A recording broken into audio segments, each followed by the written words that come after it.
Hello everyone. So for this lesson, I'll be showing you how to add button in your ribbon.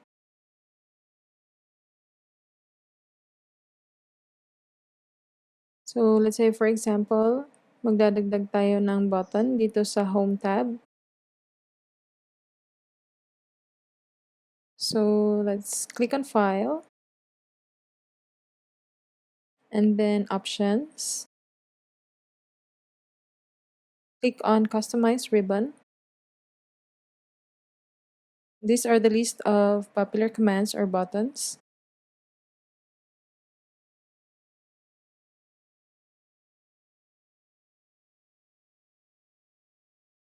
And ito naman yung list of tabs natin sa Microsoft Word.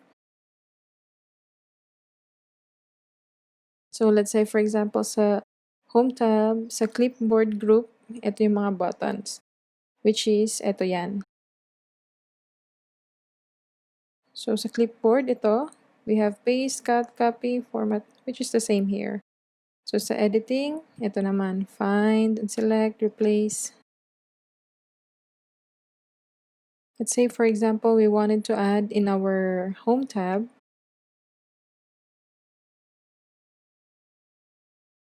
pili tayo ng button dito. Pwede nyo ring hanapin yung button dito sa all commands. These are the list of all the buttons na ina-offer ni Microsoft Word. Let's say for example, I want to add this 3D color button into our home tab. So first, I'll create a new group. But this shouldn't be under the editing group. So let's move this up by clicking this button. Now this is our new group. Let's rename this into, you can even add a symbol if you like. So let's just try this symbol and let's name it sample. Oops. And then click on OK. So meron na tayong group na na-add, named sample. So again, ito yung gusto natin. So click on this button and then click on add. So ngayon, nandito na siya under the sample group. Let's say gusto natin idagdag itong si 3D rotation. Same process. Select it and click on add button. So ngayon, may dalawa na tayong button na na-add.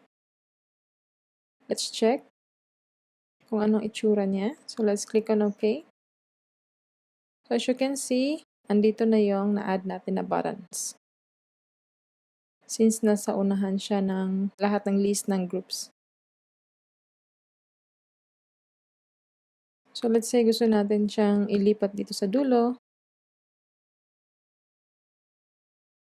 We can go back to File, then Options, and then Customize Ribbon. But there's also a shortcut. You can right-click on the ribbon and choose Customize the Ribbon option. So yan yung shortcut niya. So ngayon itong si sample group, gusto nating ilagay sa dulo after ni editing group. So let's just click on this arrow down button. So when we click on OK, so ngayon, nasa dulo na si sample group.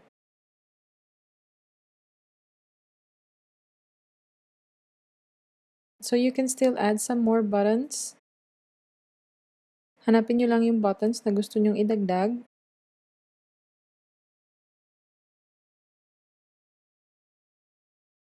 Then you add a group, or you can add an existing group. Then click on the add button. So that's it.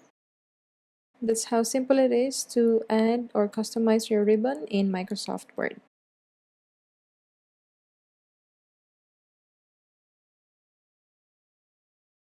If you have questions and clarifications, please comment it down below. Thank you all for watching. Have a good day.